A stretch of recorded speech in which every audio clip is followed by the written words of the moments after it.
जरांगेंना वाचवा. या चेहऱ्यात जरांगी कोणाला दिसेल का?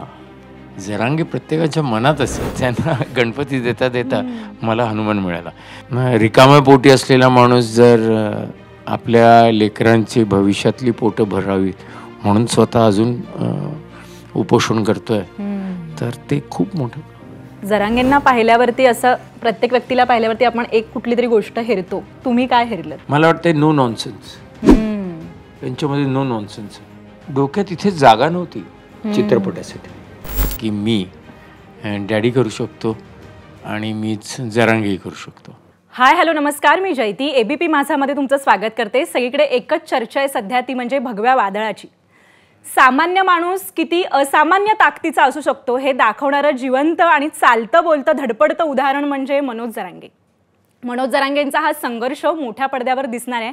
आम्ही जरांगे लवकरच तुम्हाला चित्रपटगृहात मोठ्या पडद्यावर भेटीला येतोय आणि त्यात महत्त्वाची भूमिका साकारतात ते म्हणजे आपले लाडके डॅडी मकरंद देशपांडे. माझ्यासोबत आज आम्ही जरांगेंची पूर्ण टीम आहे.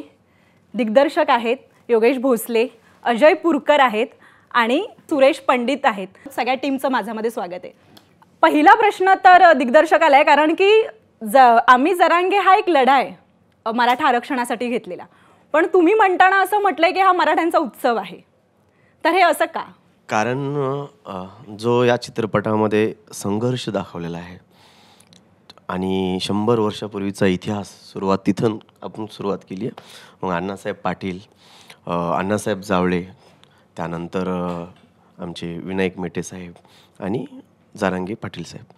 तर हा जो लढा दाखवता वेळेस त्या लढ्यामध्ये त्यांचा संघर्ष किती मोठ्या ताकदीचा आहे. कुठल्याही व्यक्तिमत्वाचं आपण नाव घेता वेळेस घेऊन जातो नाव, आत्ता माहिती झाली किंवा आत्ता समजले, पण त्यांच्या पाठीमागचा इतिहास जर तुम्ही बघितला तर आपण, मला तरी असं वाटतं की त्यांचं नाव घेण्या एवढं सुद्धा आपण मोठे नाही आहेत, एवढा त्यांचा मोठा संघर्ष आहे. तर उत्सव यासाठी की जेव्हा हा चित्रपट पाहतील पूर्ण मराठी समाज, पूर्ण प्रेक्षक वर्ग, तेव्हा त्यांना हा उत्सव आपल्या केलेला लढा आणि इतर जे काय आपण त्यांना, जसं अण्णासाहेब पाटील आहेत किंवा जारांगे साहेब आहेत, यांच्याकडे पाहत असताना मला त्यांच्यामधला जो संघर्ष आहे तो आपण जर अंमलात आणला तो हा मराठ्यांसाठी उत्सवच आहे. जेव्हा तुम्ही पडद्यावरती पाहाल तुम्हाला नक्कीच हा उत्सवच वाटेल. त्यांचा संघर्ष पाहून जेव्हा आपल्याला एक पॉझिटिव्ह रिप्लाय येणार आहे या चित्रपटामधनं की मराठ्यांनी रडलं नाही पाहिजे, आता लढलंच पाहिजे, आणि ती जेव्हा स्वतःमध्ये आणतील प्रत्येक मराठा समाज तेव्हा हा उत्सव आहे. मकरंदजी, तुमच्या लुकची सगळे चर्चा आहे आणि जेव्हा लुक खरं तर रिव्हील झाला तेव्हा आमच्याकडे, म्हणजे मला असं खात्री आहे की आमच्याकडेच नाही झालं तर हे सगळ्याच न्यूजरूममध्ये झालं असेल की एक मनोज जरांगेंच्या लुकमधला फोटो आणि एक त्यांचा ओरिजिनल फोटो असा कम्पेअर केला गेला. अरे हो, तेच ना, काय बरोबर, म्हणजे हेच असणार वगैरे. तर जेव्हा त्यांनी पहिल्यांदा तुम्ही बघितलात हा लुक स्वतः आरशासमोर जाऊन, तेव्हा तुमच्या मनात पहिल्यांदा काय आलं आणि तुम्ही त्याच्यासाठी काही ॲडवाईस केले का, आणि हे सगळं कसं साकारले गेले त्याच्याविषयी आम्हाला जाणून घ्यायला आवडेल. मुळात तुम्हीच पहा, या चेहऱ्यात जरांगी कोणाला दिसेल का? जरांगी प्रत्येकाच्या मनात असेल, पण चेहऱ्यावर दिसणं, जसं या तसा वाटणं, मला वाटतं ते श्रेय दिग्दर्शक, रायटर आणि प्रोड्युसर यांना आहे की ज्यांना खरंच वाटलं की मी डॅडी करू शकतो आणि मीच जरांगी करू शकतो. विग बनवणं किंवा त्यांच्यासारखं दिसणं, आणि ते हळूहळू विग त्याच्या ट्रायल्स झाल्या 1, 2 आणि बरोबर त्याचा तो बाळा म्हणून आमचा आहे विग, खूपच छान. म्हणजे ॲनिमलमध्ये पण रणबीरचे आता सगळे बरेच ऐतिहासिक चित्रपटही त्यांनी विग्स बनवलेले आहेत. तर त्याला साधारण एक जजमेंट आहे की माणसाचा चेहरा आणि नुसते केस बरोबर तसे वाटण्यापेक्षा तो चेहरा तिथनं दिसला पाहिजे त्या केसात, आणि तेवढंच त्याला परफॉर्म करायला तेवढं सोपंही राहिलं पाहिजे. तर त्या ट्रायल्स करता करता तो एक भाग झाला आणि नंतर परभणी जिल्ह्यातल्या एका सलूनमध्ये मी त्याला कम्प्लीट स्वरूप दिलं. म्हणजे तिथेच एक शेवटच्या, आणि तिथल्या सलूनमध्ये ते साईड लॉक्स त्यांचे नाही आहेत हे लक्षात येईल तुम्हाला, त्यामुळे ते चेहरा तेवढा जास्त दिसतो. आणि ते करताना तिथेच मग मेकअपमॅनकडनं मी शूटिंगला जाता जाता मी तयार झालो. म्हणजे फक्त कपडे घातले नव्हते, आणि जरांग्यांचे, आणि ते करून तिथे जे परभणी जिल्ह्यातली लोक जमली आणि त्यांना जो ते डॅडी म्हणून भेटले आणि मग नंतर त्यांना जरांगे दिसले, ती खूप इंटरेस्टिंग गोष्ट वाटली मला.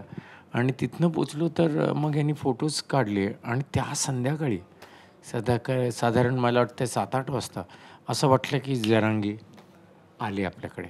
हे 3 फोटो होते. एक असा बसून होतो उपोषणाचा, आणि एक माईक घेऊन त्यांचा असा असा पकडून ते बोलतात, आणि एक असा, आणि एक फक्त असा हात कर.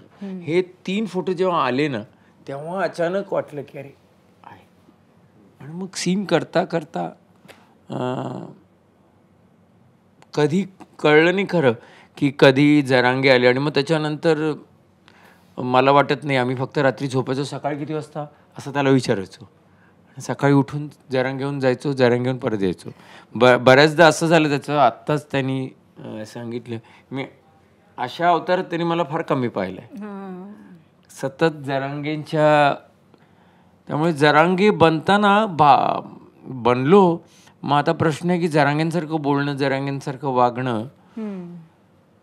मला वाटतं काही व्यक्तिमत्व ही खूप स्वतःच अनौपचारिकपणे खूप इनडायरेक्टली तुमच्यावर एक गारूड घालत असतात, किंवा एक तुमच्यावर कुठेतरी प्रतिबिंबित होत असतात, तुम्हाला लक्षात येत नाही. त्यातलं ते एक आहे. तुम्हाला सहज छाप पाडून गेली तुमच्यावर. आणि ते करताना मला जास्त जाणवलं. मला वाटलं नाही मी तेवढा तसा अभ्यास केलाय की आता असं पाहायचं तसं पाहायचं. फक्त एवढं लक्षात होतं, भुवया थोड्या वरती आहेत त्यांच्या, अशा अशा करा, थोडंसं असं करा. आणि त्यांचे एक्सप्रेशन्स जे आहेत, त्यांचे डोळे खूप बोलतात त्यांचे. जसं तोंड बोलतं म्हणजे पटापट पटापट बोलतात ते. त्यांना हेच आधी भीती होती योगेशला की सर हळू बोलतात, विचार करून बोलतात. तिकडे ते पटापट पटापट पटापट पटापट बोलतात. पण नटाचं ते काम आहे, नाही का. नट व्यक्ती असतो तेव्हा विचारपूर्वक बोलावं लागतं. नट झाल्यावर मग जसं कॅरेक्टर बोलतं तसं बोलावं लागतं. पण जरांगेंचा हा लुक आहे तर क्लीन शेव वगैरे सगळं बघ ना. काही AI नाही द्यात, काही आर्टिफिशियल इंटेलिजन्स नाही. सगळी दाढी काढावी लागली. म्हणून मी त्याला सांगितलं 2 महिने थांब. 2 महिने त्याला थांबावं लागलं. त्याला खरंच त्याला सगळं 2 महिने थांबावं लागलं. त्याला त्याचं खरं त्याच्याकडे ॲक्टर स्क्रिप्ट सगळं रेडी होतं. आणि त्याला खरंच म्हणजे मी तसा त्रास दिला असं म्हणायला काही हरकत नाही. पण मला स्वतःला कॅरेक्टर बनायला वेळही लागणार होता. त्यामुळे मला ते घाई गडबडीत करायचं नव्हतं. आणि थोडा बिझी होतो. पण खरं मला तयार व्हायला वेळ लागला इथे पण, की आपण जरांगे करतो आहोत आणि आहेत ते. त्यांच्याबद्दलचं प्रेम तर सगळ्यांनाच माहिती आहे. तुम्ही भेटलात? हो, भेटलो. आम्ही भेटलो, काय संवाद अलीकडेच झाला? भेटलो. संवाद एवढाच झाला की खरं तर आम्ही गेलो होतो आमचा ट्रेलर घेऊन, आणि ते उपासनाची तयारी करणार होते चौथे. म्हटलं आधी जाऊन भेटूया. आणि त्यांना त्यांनी थोडंसं आपण म्हणतो कौतुक असतं तसं होतं त्यांना. तुम्ही छान काम करता तेवढं त्यांना होतं. आणि खरं ना सांगू का, आम्ही जेव्हा भेटलो ना, त्यांच्या डोक्यात इथे जागा नव्हती चित्रपटासाठी. तुम्ही करताय, भावना आहे, तुम्ही करा. मी काही करणार म्हणजे मी तुमच्या मध्येही येणार नाही, आणि तुम्ही मला काही करायला सांगू नका. कारण का ते एवढं मोठं काहीतरी करतायत ना. त्यांना फक्त ही एक नक्की होते की तुम्ही करताय, एक भावनेने करताय चित्रपट, करा, मी तुमच्या बरोबर आहे. आणि पण त्यांचं म्हणजे बाकी संवाद करणं ही वेगळी गोष्ट आहे. पण त्यांनी काय करतायत, आपण त्यांना काय सांगू शकतो याच्यापेक्षा आम्ही चित्रपटात काय करतो हे सांगितलं. त्याचं त्यांना खूपच की आम्ही आरक्षणाचा इतिहास दाखवतो आहोत. अण्णा साहेब पाटीलपासनं, जावळेंपासनं ते जरांगेंपर्यंत कसा हा लढा लढला गेला आहे. आणि ते सुद्धा एका यंग स्टुडंटला सांगितलं जातं आहे, विद्यार्थ्याला, की ज्याला पर्सेंटेज मिळालं नाही, त्यामुळे त्याला होणारा त्रास, म्हणून आरक्षण का हवं, असा हा जो चित्रपट आहे तो त्यांना सांगण्यात आला. त्यांनी ऐकला तो. आणि हो म्हणजे ते आपण म्हणतो शाल आणि ते सगळं त्यांनीही केलं. त्यांच्यासाठी मी एक छान गणपती घेऊन गेलो होतो. वा. तर मला असं वाटलं का माहीत नाही, मध्येच मी म्हटलं ना भेटण्याआधी काही गणपती घेऊन जाऊया. तर त्यांना ते खूप थोडंसं कौतुक होतं की आपण शाल वगैरे तर देतो, बुके देतो, पण गणपती द्यावा. आणि खरंच असा गणपती मिळाला. काय सांगू मी तुला. कारण का मग मी तेव्हाच हनुमान पण घेतला आपल्या मारुती आपल्यासाठी. त्यांना गणपती देता देता मला हनुमान मिळाला. ते असं गंमत, पण एकूण फार छान. त्यांना त्रास न देता आम्ही भेटलो असं मी म्हणेन. आम्हाला त्रास द्यायचा नाही. चित्रामध्ये ते महत्त्वाचं, खूप महत्वाचं आहे. कारण का ते अगदीच म्हणजे आम्ही किती तारखेला भेटलो, 4 दिवस आधी. त्यामुळे ती तयारीच चालू होती ते सगळी. त्यामुळे बरेच लोक आधी येऊन भेटत होते त्यांना. मला एक सहज भासलेली गोष्ट ती होती. त्यांचं भाषण सहज असतं, त्यांचे विचार साधे आहेत. त्यांना भेटणारी लोक जी येतात त्यांना ते असं उभेच भेटतात. म्हणजे त्याला काही हेच नाही की कोणी आलंय बसाव, काही नाही, तसेच भेटतात. कोण कुठला आमदार आहे काय काही नाही, सरसकट. आणि सगळ्यांशी वागण्याची पद्धत एकच, तशीच, जराही बदल नाही. त्यामुळे आज आहेत ते, त्यांची प्रकृती छान राहो, नीट स्थिर राहो, असंच आपली प्रार्थना असेल. जरांगेंना पाहिल्यावरती असं प्रत्येक व्यक्तीला पाहिल्यावरती आपण एक कुठली तरी गोष्ट हेरतो, तसं तुम्ही काय हेरलं? मला वाटतं नो नॉनसेन्स. त्यांच्यामध्ये नो नॉनसेन्स आहे. तुम्ही जरा विषय सोडून काही बोलताय तर ते कट होतात. बोलता बोलता ते बाहेर आहेत तुमच्यापासून. त्यांना इंटरेस्ट, त्यांना एवढे फोकस्ड आहेत ते जे करतायत त्याच्यासाठी. आणि सहज फोकस आहे. No nonsense. तुम्ही दुसरं काहीतरी बोलूच शकत नाही त्यांच्याशी. मला वाटतं एखादं कुठल्याही कलाकार की जीवनात मला असं वाटतं तुम्हाला जे करायचं आहे ते एकदा लक्ष ठरल्यावर तिथनं हलू नये. I think that is. मग त्यांचे संवाद आणि त्यांची ती बोली भाषा आहे अगदी, म्हणजे जे आहेत ते आहेत असं ते बोलतात अगदी. ते त्याच्यासाठी कसं काय? त्याच्यासाठी आपण काय म्हणू शकतो की ऐकून त्यांना ऐकून, आणि हे आहेत ना आमचे रायटर आणि हे म्युझिक कंपोजर पण आहे, तर ते त्यांचं आम्हाला सूरही सांगतात. आंतरवालीला एकूण चित्र वगैरे असं आम्ही केलं, परभणी जिल्ह्यात शूटिंग केलं, मार्चमध्ये केलं. आणि जिथे जाऊ तिथे मी डॅडी केलं होतं तेव्हा मी एकदा दगडी चळीत गेलो होतो, तेव्हा मी तो अनुभव केला होता की सगळेजण पाया पडतात. इथे मी गावोगावी जात होतो, प्रत्येक गावी म्हणजे लोक पाया पडतायत आणि नुसतं बघण्यासाठी लांबून येत आहेत असं लक्षात येतं. म्हणजे खरंच आमच्या फिल्ममध्ये गाणं आहे, देव माणूस अवतरला. कुठेतरी ते देव माणसासारखेच आहेत तिकडे लोकांसाठी. मला वाटतं देवाऱ्यातही फोटो आहे. हो, देवाऱ्यातही फोटो आहेत. त्यामुळे फारच म्हणजे तिकडे कळत होतं, कारण का आम्ही शक्यतो जी स्थानिक लोक आहेत, गावकरी आहेत, त्यांच्याबरोबरच शूटिंग केलं. तर त्यांना भेटतानाच जाणवत होतं की अरे, म्हणजे कधी कधी आम्हाला विसर पडत होता की आम्ही नट आहोत का, की आम्ही पात्र आहोत आणि हे आपण खरं जगतोय सगळं. ते खऱ्या अर्थाने तुम्ही आम्ही जरांगे जगलत, म्हणजे आम्ही सगळ्यांनी जगलं, सगळे जरांगे होते त्यावेळी खऱ्या अर्थाने. अजय पुरकरांकडे मी येते. अण्णासाहेबांची भूमिका आहे आणि कशी लीलया पार पाडली आहे म्हणजे तुम्ही आम्हाला पाहायला माहितीये. काय अनुभव होता, कसा होता? खूप छान. मला कायम मी म्हणतो तसं की नटांनी एका पद्धतीच्या भूमिका करू नयेत, कायम स्वतःशी एक एक्सपेरिमेंट करत राहावं, प्रयोग करत राहावेत. आणि त्याची परंपरा पण आहे आपल्याकडे. मकरंद सर आहेतच रिनाऊंड स्टेज पर्सनॅलिटी आणि खूप वर्ष थिएटर करतायत, तर कदाचित म्हणूनच आपल्या नाटकाच्या शोला प्रयोग असं म्हणतात. त्यामुळे आपण प्रयोग करत राहावेत. आणि योगेश जेव्हा स्क्रिप्ट घेऊन आला तेव्हा मी पूर्ण एकदा समजून घेतलं, कारण की आज जरांगे साहेबांचं नाव माहिती नाही असं मला नाही वाटत कोणी आहे.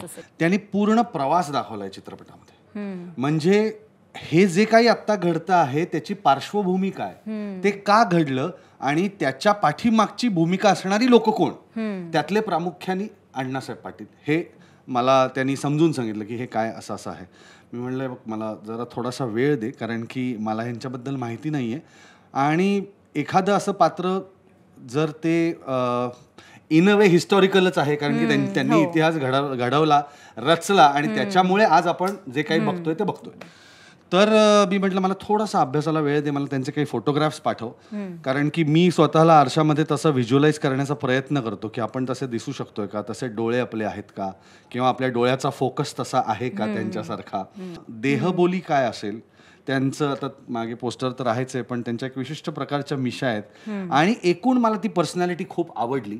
आणि मला सगळ्यात भावलेली गोष्ट अण्णासाहेब पाटलांबद्दलची अशी आहे की जो माणूस स्वतःच्या शब्दासाठी स्वतःचा जीवसुद्धा अत्यंत कमी लेखतो, तो माणूस खरंच मोठा बलिदान देणारा असावा. आणि जे त्यांनी ते केलं त्यामुळे त्यांचा मोर्चा असू देत, आणि भयंकर ॲग्रेशन होतं माणसामध्ये. आणि त्यातला इमोशनल पार्ट असा होता की आधी ते माथाडी कामगार स्वतः, त्यानंतर माथाडी कामगारांचे नेते, आणि मग त्यानंतर या सगळ्या चळवळीचे प्रमुख नेते बनले. तर आम्ही ॲक्च्युली जेव्हा मार्केट यार्डमध्ये त्या हमालांबरोबर, त्या माथाडी कामगारांबरोबर जेव्हा आम्ही शूट केलं तेव्हा मला खरंच खूप मजा आली, कारण की त्या लोकांच्या बरोबर ते वापरत असलेली आयुधं, तो ती एक आकडी असते बघ पोतं उचलायची, किंवा त्यांचं एक ते फडकं डोक्याला बांधायची एक विशिष्ट पद्धत आहे, आणि ती पद्धत आहे हे मला तिथे गेल्यावर कळलं. इट इज नॉट की ते बांधलं का कसंही प्रत्येकाने. तर ते खूप इंटरेस्टिंग होतं. छोट्या छोट्या गोष्टी असतात ज्या आपल्याला त्या कॅरेक्टरच्या जवळ नेतात. तर ते कॉस्ट्युम असतील, ते 50 किलो कांद्याचं पोतं उचलणं असेल, ते फडकं डोक्याला बांधणं असेल, तर या सगळ्या छोट्या छोट्या छोट्या गोष्टी ॲड करत गेलो. आणि त्याच्यानंतर अण्णासाहेब पाटील आमदार झाले आणि पुन्हा एकदा त्या सगळ्या माथाडी कामगारांना भेटण्यासाठी आले. त्यांच्याबरोबरचा सीन फार सुंदर योगेशने चित्रित केला आहे, तो मी आता सांगत नाही, तुम्ही चित्रपटात बघा तो. त्यामुळे एकूण मला ही जी पर्सनॅलिटी त्यांनी माझ्यासमोर ठेवली की दादा हे परफॉर्म करायचं, तर मला त्या पर्सनॅलिटीच्या मी प्रेमात पडलो की फार छान उमदी पर्सनॅलिटी आहे, स्वतःचा शब्द प्रमाण मांडणारा माणूस आहे, आणि बलिदान त्याच्यासाठी दिलं हे फार क्वचित आपण बघायला आपल्याला मिळतं. तर फार मजा आली आणि मी खूप धन्यवाद देतो योगेशला आणि निर्मात्यांना देखील, सुरेश पण, की त्यांनी फार चांगले सीन्स लिहिले. मला मुद्दामून सुरेशचा इथे उल्लेख करायचा आहे, कारण की एका सीनमध्ये ना काही गोष्टी खटकत होत्या, आम्हाला थोड्याशा बदलायच्या होत्या. ह्या मुलांनी जवळजवळ 10 मिनिटात अख्खा सीन रिराईट केला आणि पुन्हा तो आम्ही शूट केला, आणि आता तो तुम्हाला जो दिसतोय तो त्यांनी केलेला सीन आहे, आणि खरंच अप्रतिम त्यांनी ते लिहिलेलं आहे. आणि जे सीन्स माझ्या वाट्याला आत्ता या चित्रपटामध्ये आलेले आहेत ते खूप छान आहेत. आणि ही चित्रपटाची सुरुवात आहे, आणि त्यामुळे हा एक सुंदर ग्राफ मला परफॉर्म करायला मिळाला अण्णासाहेब पाटलांचा, आणि I am very happy about it. Suresh, सगळेजण तुझं कौतुक करतायत आणि हा हे संवाद वगैरे म्हणजे काय नेमकं मेहनत घ्यावी लागली, कारण की जरांगेंची परत मग बोली भाषा आणि ते सगळे संवाद, आणि मुळात ते आता घडतंय. म्हणजे हे खूप क्वचित होतं की एखाद्या वेळेला काहीतरी घडतंय आणि एकीकडे परत मग मोठ्या पडद्यावर आपल्याला ते सगळं मांडायचं. तर काय चॅलेंजेस होते? नाही, डेफिनेटली चॅलेंजेस तर खूप मोठे होते. जरांगे पाटलांचं आंदोलन ज्या लेवलला आत्ता उभं आहे त्याच्या मागं बरीच जणांचे सॅक्रिफायसेस आहेत, बरेच अशी आंदोलनं आहेत आणि तडजोडे बऱ्याच गोष्टी आहेत. ते दाखवणं आम्हाला खूप महत्त्वाचं वाटलं, आणि जेणेकरून मराठा आरक्षणाचा संघर्ष काय आहे, इतिहास काय आहे, तो लोकांपर्यंत पोचला पाहिजे, हा एक सर्वात मेन मोठं होता आमचा. आता सध्या ब्रेकिंग आली आहे की जरांगेंची तब्येत खूप बिघडते आणि परत त्यांचं शुगर आणि सगळे ब्लड प्रेशर. तर त्यांना काय सांगाल? म्हणजे तुम्ही म्हणताय सगळे आम्ही जरांगे आहोत, तर जरांगेंना काय सांगाल याबद्दल? आम्ही म्हणजे मला असं वाटतं पूर्ण मराठी समाज आज त्यांच्या पाठीशी आहे. आज त्यांना प्रत्येक व्यक्ती आज दैवत्व म्हणून मानतो. ज्या विचारांनी ते उभे राहिलेत, कुठलाही स्वार्थ न पाहता फक्त मराठ्यांचे लेकरांना पुढचं फ्युचर, पुढचं भविष्य हे आनंदात जगावं, त्यांना त्यांच्या वाटेची हक्काची गोष्ट त्यांना मिळावी, या अनुषंगानं आज ते उपाशीपोटी कित्येक आंदोलन करतात. आज उपोषण हा 5वा दिवस आहे त्यांचा. तर आम्ही एवढंच म्हणेल की जरांगे साहेब, आम्ही तुमच्या पाठीशी आहोत. लोकसभेमध्ये ह्याचा खूप मोठा इम्पॅक्ट बघायला मिळाला. आत्ताच्या लोकसभेमध्ये म्हणजे अनेक नेत्यांनी मान्य केलं की म्हणजे स्वतः मुख्यमंत्र्यांनी उपमुख्यमंत्र्यांनी सुद्धा की आमच्या या निकालावरती सगळ्यात म्हणजे जरांगेंचा खूप मोठा इम्पॅक्ट झालाय याच्यामध्ये. तर सामान्य माणसाची ताकद किती महत्त्वाची असू शकते, म्हणजे की हे असामान्य आहे हे सगळं, म्हणजे ते कधी विचारही करू शकत नाही की आपण एका या माणसाचा एवढ्या मोठ्या सगळ्यावरती इम्पॅक्ट होऊ शकतो. तर या सर्व चित्राकडे कसं पाहते? तेच म्हणतात, don't under estimate the power of common man.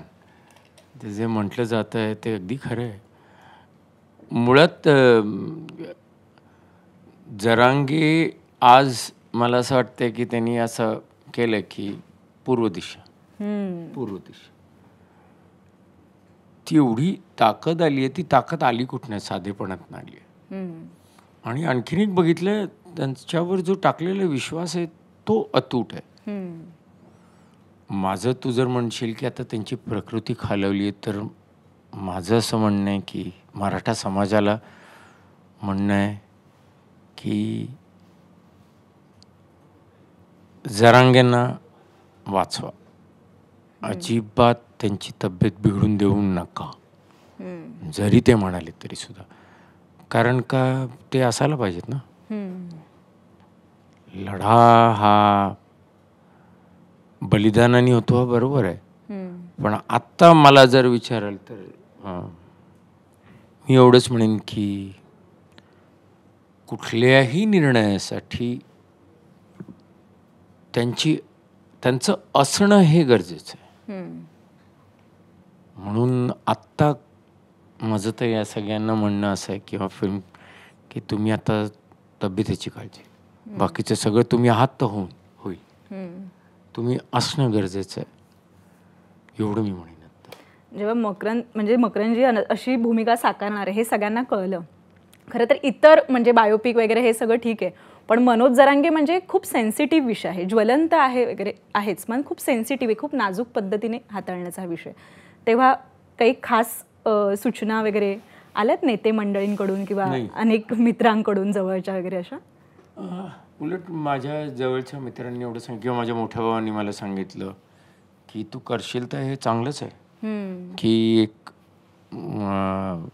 आणि एक माझी पत्रकार मैत्रीण आहे, तर दोघांनी मला सांगितलं की करच, कारण का त्याच्यामुळे जरांगे जे काम करतात त्यांच्या मागे एवढा मराठा समाज उभा आहे. आणि आता तो नुसता मराठा समाज नाही, गरजवंत माणूस मागे उभा आहे.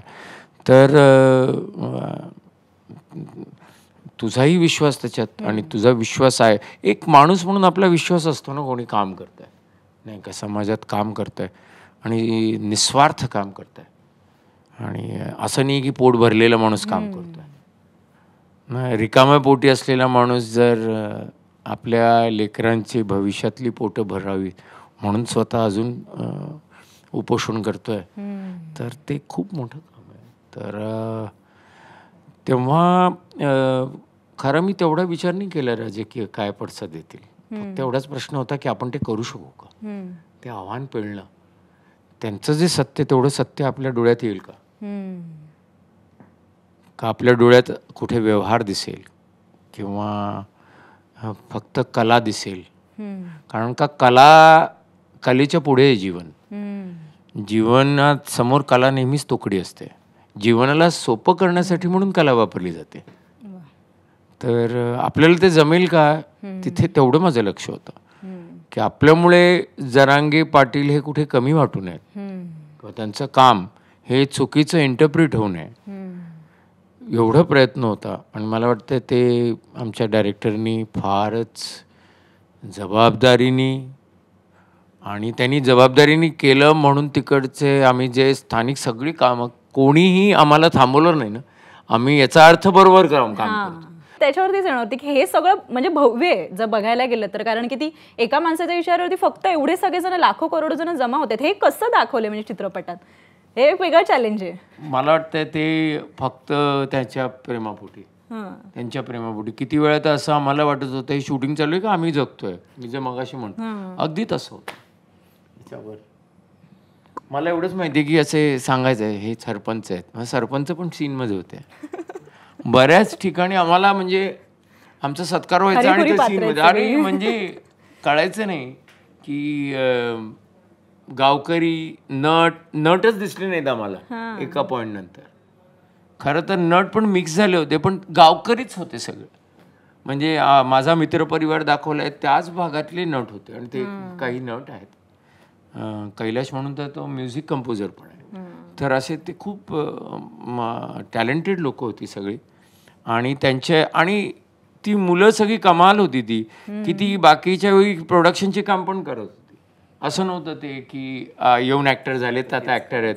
नाही, गावातनं जाऊन जे म्हणायचे ते पटकन दादा म्हणाले की झाली कामं सुरू झाली. कुठल्या राजकीय नेत्यांशी चर्चा, कारण की हाच सध्या आता कळीचा मुद्दा आहे आरक्षण म्हणजे.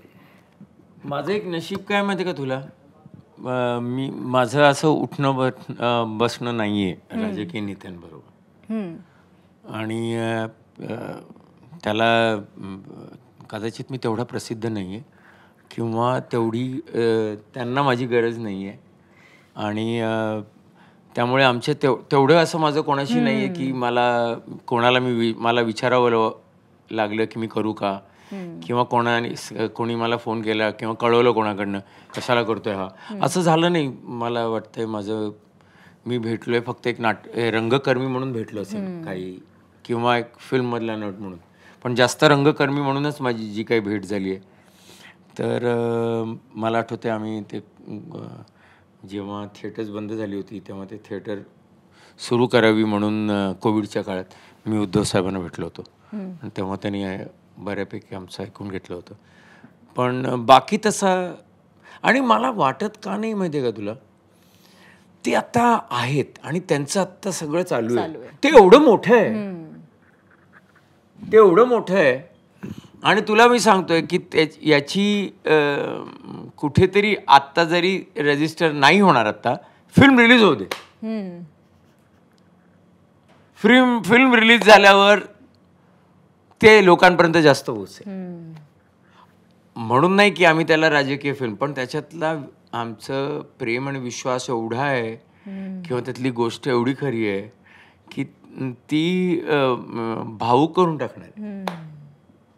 जो चित्रपट पाहणार आहे त्याला लढा म्हणजे नेमका काय असतो, आणि लढा म्हणजे नुसता तलवारीने लढला जातो का तलवारीच्या धारेसारख्या असलेल्या विचारधारेने लढला जातो, आणि सतत ती धार ठेवणं एवढ्या वर्ष, मला वाटतं फार फार म्हणजे त्यात कुठेतरी सत्य आहे.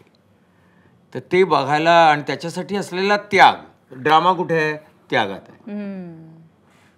किती लोकांनी बलिदान दिलं. जसं अजय सरांचं कॅरेक्टर आहे, म्हणजे त्यांनी फारच अंगावर काटा येईल असं ते कॅरेक्टर आहे.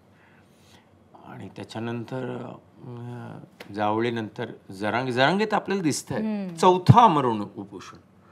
चौथं उपोषण कसं असू शकतं कोणाचं, काय वय असेल म्हणजे, आणि हे चौथं मला वाटतंय मागच्या 11 महिन्यात. म्हणजे शरीर आहे काय, म्हणजे कसं. परत ते डॉक्टरांना पण आता पथक आलेलं त्यांना परत पाठवतात. माय गॉड, आम्ही तो ठेवलाय काही सीन आमचे मागच्या उपोषणाचे.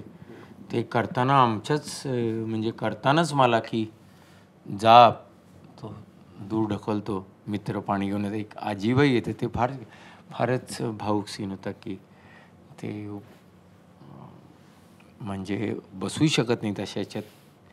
आजीबाई येऊन त्याच्यासाठी पाणी घेऊन आले आणि तो दचकून जागा होतात आणि ते पाणी घेऊन येतात की आता तो उपोषण. आणि तेव्हा ते करताना मला ती आजीनं खरी होती तिकडची गावातली. मी हे बघितलं, तिकडचे जे लोक एवढं प्रेम होतं त्यांच्या डोळ्यात पाणी यायचं, आणि त्यांना बघून तुमच्या डोळ्यात पाणी यायचं. कोणाला सांगावं लागलं नाही की रड.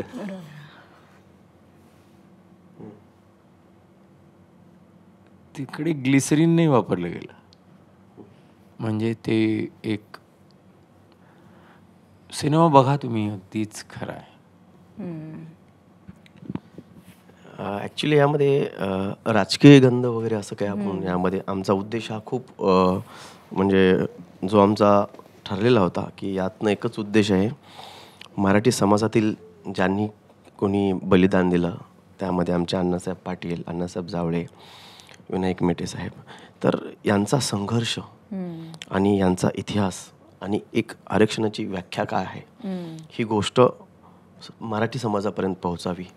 आणि त्यातनं आत्ता ज्या आत्महत्या वगैरे चालू आहेत, तर ह्या चित्रपट पाहिल्यानंतर आत्महत्या करणं बंद होतील, हा आमचा एक खूप शुद्ध हेतू आहे. त्यामुळे कुठेही राजकीय दाखवणं किंवा हे, तर मनोज जरांगे पाटील हे आता एक इमोशन्स आहेत, भावना आहेत त्या आमच्यासाठी. फक्त एक आरक्षणाची गोष्ट, त्यांचा संघर्ष, इतिहास, जेणेकरून प्रत्येक मराठी समाजाला आहे ना आरक्षण म्हणजे काय आणि त्याच्या पाठीमागं काय तुम्ही तपस्या केली आहे हे दिसणं खूप गरजेचं आहे. आणि राहिली गोष्ट चित्रपट करत असतानाचा काही गोष्टी पुण्यामध्ये करणं ठरलं होतं, पण जसं मी आत्ता बोललो की जरांगे पाटील हे इमोशन्स आहेत, त्या इमोशन्ससाठी त्या छोट्या छोट्या गोष्टी जेव्हा पेरल्या जातात त्यासुद्धा अंगावरती येतात. तर त्यासाठी मला हवे होते प्रत्येक आंदोलनासाठी हजारो लोक, आणि ते हजारो लोक मी कुठून पुण्यातनं जर आणले असले तर मला ते त्या भावना भेटल्या नसत्या, त्या नाटकी स्वरूपात दिसल्या असत्या. आणि ते खरे इमोशन्स, रॉ गोष्टी, एक सर जसं बोललं त्या आजी खूप खऱ्या होत्या. मराठवाड्यातला आमचा प्रत्येक माणूस खरा आहे मला असं वाटतं. कारण त्यांना कुठेही सर सोबत बसले तरी माहिती आहे कलाकार खूप मोठा आहे, पण तुम्ही जेवणार का, मी भाकरी आणू का, ती लाजत नाही, मी भाकर म्हणू का, माझ्या घरी भाकर आहे ना मग मला लाज वाटेल का, मी आहे खरी आहे, आम्ही भाकरी खातो, आम्ही शेतकरी आहोत. तर ह्या ज्या गोष्टी तिथे भेटल्या प्रत्येक जिल्ह्यात, मराठवाड्यातील प्रत्येक जिल्ह्यामध्ये मी ते शूट केलं. त्यामध्ये परभणी जिल्हा आहे. कुठेही मला असं ती भीती मनात होती, माझ्या आणि सुरेशच्या भरपूर मनात भीती होती. शूटिंग तुम्ही तेव्हाच करू शकता जेव्हा माझी ऑडियन्स असेल पुढे, ज्युनियर्स. पुणे मुंबईवरनं आणू तर मी शकत नाही, पण हा विश्वास होता मला की मी जर हा चित्रपट मराठवाड्यातील परभणी जिल्ह्यात जर जाऊन केला तर तिथं प्रत्येक जण कुठल्याही जिल्ह्यात करू द्यात, तिथे मला प्रत्येक जण मदतीला येणार. मग जसं की एखाद्या वेळेस हा बलसा गाव, हे शिरकळस गाव, फक्त सांगायचो मनोज जरांगे साहेबांवरती चित्रपट आपला, आरक्षणावरची गोष्ट आहे, तर काय करायचं साहेब, काही नाही, आपल्या गावातली लोकसंख्या किती आहे, 2000. 2000 नाही, मला 1500 लागतील. अच्छा, किती तासासाठी, तसं म्हणलं तास म्हणजे सांगू शकत नाही, पण दिवसभर थांबावं लागतं. मी जोपर्यंत नाही म्हणत नाही तोपर्यंत तेच गेले नाही पाहिजे, बाकी व्यवस्था करूयात जेवणाची. साहेब, आरक्षणावरची चित्रपट आहे ना, मराठी समाजाचा चित्रपट आहे ना, आपल्या मनोज जरांगे पाटलांचा आहे ना, 1 महिना आम्ही तुमच्यासोबत हजारो लोक राहू. आणि ती गोष्ट करत असताना तिथे कलाकार नव्हते, दुसरी टास्क ते येतील, पण त्यांना अभिनय आला पाहिजे. त्यांना सांगणं कॅमेऱ्यात बघू नका, अरे तू इकडं का बघतोय, आजी तुम्ही तसं करू नका, ह्याची भीती होती. पण मला आज आता सांगता वेळेस पण अंगावरती माझ्या काटा आला की ती गोष्ट जेव्हा मी सांगत होतो, आता तुम्ही टीजरमध्ये बघितलं मकरंद सरांच्या, किंवा काल गाणं जे आलं देव माणूस अवतरला, त्यामध्ये प्रत्येक फ्रेममध्ये तुम्हाला इमोशन्स, ॲक्शन म्हटलं रडायचे तुम्हाला, अक्षरशः हजारो आर्टिस्ट म्हणजे गाववाले सगळे रडायचे. कॅमेऱ्यात बघू नका, हे तुमचं लुक, हे बघा, म्हणजे हे भेटत गेलं. आपण म्हणतो ना चित्रपट तयार करतोय आणि चित्रपट बनत राहतोय, हा बनत गेला. लुकचं जास्त कौतुक होते, कारण की खरंच अण्णासाहेब म्हणजे बघितलेच नाही आहेत ना कसे आहेत ते, आमच्यासाठी आता हेच आहेत. म्हणजे तो रेफरन्स फोटोजमध्ये आहे ना, मी मगाशी म्हटलं तसं की त्यांचे फोटोज बघितले आणि मला असं वाटलं की मी अजून एक 15 ते 20 किलो जर माझ्या म्हणजे वजनात जर फरक पडला, जास्त असेल, तर मी करेक्ट त्यांच्यासारखाच जसं फोटोत दिसतं तसं दिसेल. पण ठीक आहे, मी काही नटाचं काम आहे, एखाद्या चित्रपटासाठी आपण वेट गेन करतो, एखाद्या चित्रपटासाठी आपल्याला कमी करायला लागतं वजन, तर आत्ता मी त्या कमी करण्याच्या फेजमध्ये होतो. त्यामुळे मी म्हटलं, हे बघ, मी तुला शब्द देतो की आपण 90% तर नक्कीच क्लोज जाऊ शकू. आणि माझा मेकअप स्टाफ पण त्याच्याबरोबरनी तो म्हणला की सर त्या मिशी ती वेगळी आहे, ती आपल्याला बनवायला आहे. मिशीवरतीच मी येणार होते, कारण की जास्त सगळ्यांचं लक्ष आणि चर्चा त्या मिशीचीच आहे. काय ना, ती खूप वेगळीच आहे. म्हणजे ओरिजिनल फोटो पाहिला ना तरी आधी कुठेही लक्ष जाण्याच्या अगोदर ते मिशीवरती लक्ष जातं. आणि मी म्हटलं, अरे मिशीत मजा आहे, पण ती अशी मिशी आहे ना की त्यांच्या त्या चेहऱ्याकडे बघून कळतं की ही मिशी कॅरी करायला सुद्धा ताकद पाहिजे नटामध्ये. कारण ती तशी मिशी वागवणं, कॉन्फिडेंटली वागवणं, आणि मग मी जो त्यांचे फोटोज जे मला योगेशने फॉरवर्ड केले त्याच्यावरनं मी त्यांची एक बॉडी लँग्वेज डिवाईस केली. मी म्हटलं तसं की खूप कमी लोक आहेत आता ज्यांनी ॲक्च्युली त्यांना पाहिलंय किंवा त्यांच्याबरोबर काम केलंय किंवा त्यांचा सहवास लाभला असेल. तर मग रेफरन्स पॉईंट्स कमी होतात आपले. पण त्याचाच उपयोग असा करायचा की ठीक आहे, म्हणजे आता जर ह्या कन्व्हिक्शनचा माणूस असेल, अशी प्रतिज्ञा करणारा माणूस असेल, त्याचे डोळे कसे असतील, त्याची चालण्याची पद्धत कशी असेल. मी त्याला विचारलं कॉस्ट्युम काय, मग तो सफारीमधला जो लुक आहे तो भयंकर आवडला लोकांना. तर तो म्हणला की दादा सफारी आहे, आणि तो एका विशिष्ट जुन्या पद्धतीचे जे सफारीचे फॅशन्स होत्या ना तशा पद्धतीचा आहे. तर ते घालून उभं राहिल्यानंतर मला वाटलं की हां, this is what we have achieved almost 90%. आणि मी म्हटलं तसं की मी कुठल्याही भूमिकेची लांबी बघण्यापेक्षा खोली बघतो. तर ह्याचा इम्पॅक्ट काय आहे, ह्या पात्राचा ह्या पूर्ण संघर्षावरती काय इम्पॅक्ट आहे, तो मला त्यांनी कन्व्हिन्सिंगली सांगितलं की हे हे हे त्यांचं कार्य आहे आणि म्हणून आहोत. आणि हे मला माहिती नव्हतं, बऱ्याच जणांना माहिती नाही. लुकवर काही कॉम्प्लिमेंट वगैरे आले? मी आता इन कॅमेरा सांगायचं की नाही मला माहिती नाही, पण त्यांचे चिरंजीव माननीय त्यांचे चिरंजीवच म्हणजे जे नरेंद्र पाटील आमदार, माजी आमदार आहेत, ते नवी मुंबईत राहतात. एक दिवशी अचानक माझा फोन वाजला, मी गाडीतनं कुठेतरी चाललो होतो, आणि ते म्हणले नमस्कार, मी माजी आमदार नरेंद्र पाटील बोलतोय, आणि मी अण्णासाहेब पाटलांचा चिरंजीव, मी त्यांचा 4थ्या नंबरचा मुलगा. तर मी 2 मिनटं माझा पॉजच झाला फोनवरती, आणि मा भानं हां सर बोल असं झालं माझं. नाही, मी बघितला म्हणे तुमचा टीजर आणि फार सुंदर तुम्ही दिसला आहात. मला त्या भावनेशी मला जास्त मी एकरूप झालो की एखाद्या मुलाला त्याच्या वडिलांची इमेज दिसणं, ही भावना माझ्यासाठी खूप महत्त्वाची होती, मोलाची होती, आणि मला इथे ती घुसणारी होती. की ते म्हणले मी लहान होतो तेव्हा ते गेले, पण म्हणे तुम्हाला बघून ती इमेज काय असेल जिवंत ना, ती जिवंत इमेज मला दिसली, आणि मला फार बरं वाटलं. आपण कधीतरी भेटूयात म्हणून सर नक्की मला तुम्हाला भेटायला जरूर आवडेल, आणि बघूयात. म्हणजे मला असं वाटतं की ह्याच्यापेक्षा मोठी कॉम्प्लिमेंट काय असू शकते, नाही का. तर त्यांनी मला ती कॉम्प्लिमेंट दिली, त्यामुळे आपण केलेल्या कामाचा कुठेतरी एक ते पोचणं आहे, आणि ते डायरेक्ट त्यांच्या नेक्स्ट जनरेशनपर्यंत पोचणं आहे, हे मला खूप आवडलं. मला असं वाटतं की तीच गोष्ट असते जी प्रत्येक नटाला हवी असते. ते अप्रिसिएशन हवं असतं की करेक्ट हेच पाहिजे होतं मला, जे योगेशचं कन्व्हिक्शन होतं, आणि त्याला दुजोरा नरेंद्र पाटील साहेबांनी पण दिला. मकरंदजींना शेवटचा प्रश्न आहे की प्रत्येक भूमिका काहीतरी देत असते आपल्याला. जरांगेनीच आपल्याला खूप काही दिलं असं म्हणायला लागेल, पण तुम्हाला एक नट म्हणून काही दिलं या भूमिकेने?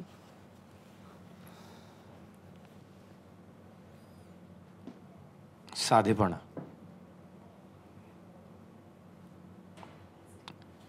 परिपक्वता ही साधेपणात असते. कारण का एफर्ट दिसला नाही पाहिजे, आणि साध्या माणसाचं पात्र करताना, ती भूमिका साकार करताना आपण साधेपणाने केलं तरच. मला वाटतं ते शूटिंगच्या दरम्यान पण आम्ही इतके साधे होतो की आपण भूमिका करतोय की जगतोय यामध्ये फार अंतर नव्हतं. मला वाटतं take away forever will be की साधं राहून असाधारण जगता येतं. सध्या गाणं खूप गाजतंय. एकतर म्हणजे लिहिणं हे कठीण आहे, त्यातल्या त्यात जे काही घडतंय त्याच्यासाठी लिहिणं परत अवघड आहे, कारण की ते सध्या सुरू आहे, झालेलं नाही आहे, संपलेलं नाही आहे. आणि देव माणूस वगैरे हे कसं, म्हणजे काय प्रवास होता एकंदर, आणि त्या गाण्याचे बोलही ऐकवशील आम्हाला? बेसिकली मनोज जरांगे पाटील हे आत्ताच्या घडीला मराठ्यांचे देव आहेत, आणि ही भावना ज्यावेळेस आम्ही मराठवाड्यामध्ये रिसर्च करत असताना आम्ही फिरत होतो, भलेमध्ये जालना असेल, त्याच्यानंतर जवळपासच्या किंवा काही लोकांकडून आम्ही त्या भावना समजून घेण्याचा प्रयत्न करत होतो. संकटात सोबतीला दारात अवतरला. मराठा समाजावरती जे काही संकट आलेले किंवा जे काही त्यांच्या या गोष्टी आहेत त्याच्यासाठी संघर्ष करणारा एक देव माणूस त्यांच्यासाठी अवतरलाय, या भावनेतून हे गाणं जन्माला आलं. 4 ओळी म्हणून दाखवशील का? येस. तुला भेटून दुःखाचा पूर झनात ओसरला, तुला भेटून दुःखाचा पूर झनात ओसरला, संकटात सोबतीला दारात अवतरला, देव माणूस अवतरला. वा वा खूप सुंदर. आणि हा चित्रपट 14 जूनला नाही 21 जूनला प्रदर्शित झाला. विचारते की बऱ्याचदा असं झालेलं आहे की म्हणजे खास करून आपल्याकडे मराठीत की एकाच विषयावरचे चित्रपट असतात आणि आता परत 2 चित्रपट आहेत म्हणजे मनोज जरांगेंचं परत संघर्ष योद्धा आहे. तर हे का म्हणजे असं का होतं आणि याचा एकंदर इम्पॅक्ट आणि परत तुमची आता तारीख पुढे सरकली त्याच्याविषयी सांगाल? नाही, मगाशीच मी सांगितलं की चित्रपट हा एका विषयावरती नाही आहे. माझा विषय हा मी इतिहास घेतला, मी त्याचं मूळ पकडला आणि त्यानंतर ते करत असताना जरांगे साहेबांवरती आलो मी. त्यांचा आताही संघर्ष चालू आहे, पण तो संघर्ष कुठपर्यंत आहे हे तुम्हाला चित्रपटामध्ये पॉझिटिव्हली पाहायला भेटेल. त्यामुळं असं नाही की ती गोष्ट दोन्ही चित्रपट आहेत आणि एकाच विषयावर, एका विषयावर बिलकुल नाही आहे. तर माझा हा विषय खूप वेगळा आहे आणि नक्कीच हा चित्रपट प्रत्येकाला आपलासा करून जाईल हे मला विश्वास आहे एक दिग्दर्शक म्हणून. राहिली गोष्ट 14 तारखेची, आपण मराठी समाजामध्ये जेव्हा चित्रपट करत असताना आमचा जो हेतू होता की हा चित्रपटाची व्याख्या लोकांपर्यंत आरक्षणाची समजली पाहिजे, तर ते दाखवत असताना मे बी ती गफलत होऊ शकते कन्फ्युजनची. ती गफलत होऊ नये म्हणून एक माझं मन म्हटलं आणि माझ्या सगळ्या टेक्निकल लोक आणि माझे प्रोड्युसर टीमसोबत मी थोडंसं त्यांचं मत विचारपूस करून मी म्हटलं काय करूयात. तर सगळ्यांचं मत आलं की ठीक आहे, आपला चित्रपट हा आपण पुढे 7 दिवस घेऊन जाऊयात, जेणेकरून त्या चित्रपटाची गोष्ट आणि त्या दिवशी येणारे आणखी भरपूर चित्रपट, त्यामध्ये आपला उद्देश हा हेतू हा थांबू नये. आणि एकदम आमचं क्लिअर होतं की हा चित्रपट हा पैसे कमवण्यासाठी केला नाही आम्ही कधीच. आम्ही आमचे जेवढे गेले तेवढे ते त्यामध्ये आम्ही हॅपी आहोत निर्मात्यांचे, कारण प्रत्येकाच्या मेहनतीचा पैसा असतो. तो प्रत्येकाने मेहनत करून, ते शेतकरी माणसं आहेत माझे सर्व चित्रपटाला पैसा लावलेले. तर त्यांचा एक आमचा सर्वांचाच एक म्हणजे मोठो सांगितलं तुम्हाला की उद्देश तो खूप खरा होता. त्या अनुषंगानं म्हटलं ठीक आहे, येतोय ना तो, कन्फ्युजन होऊ नये, त्यांचा चित्रपटासाठीही शुभेच्छा देऊयात. आपला हे चित्रपट आहे चांगला 21ला घेऊन जाऊयात. त्यामुळे आम्ही जरांगे गरजवंत मराठ्यांचा लढा हा मी 21 जूनला करतोय. आणि या चित्रपटाचं जसं हे वादळ सगळं महाराष्ट्रभर नव्हे तर देशभर पसरले, तसंच हा चित्रपटाची जी लोकप्रियता ते देशभर पसरावी आमच्याकडून शुभेच्छा. Thank you so much. Thank you so much. Thank you. ABP माझा, उघडा डोळे बघा नीट.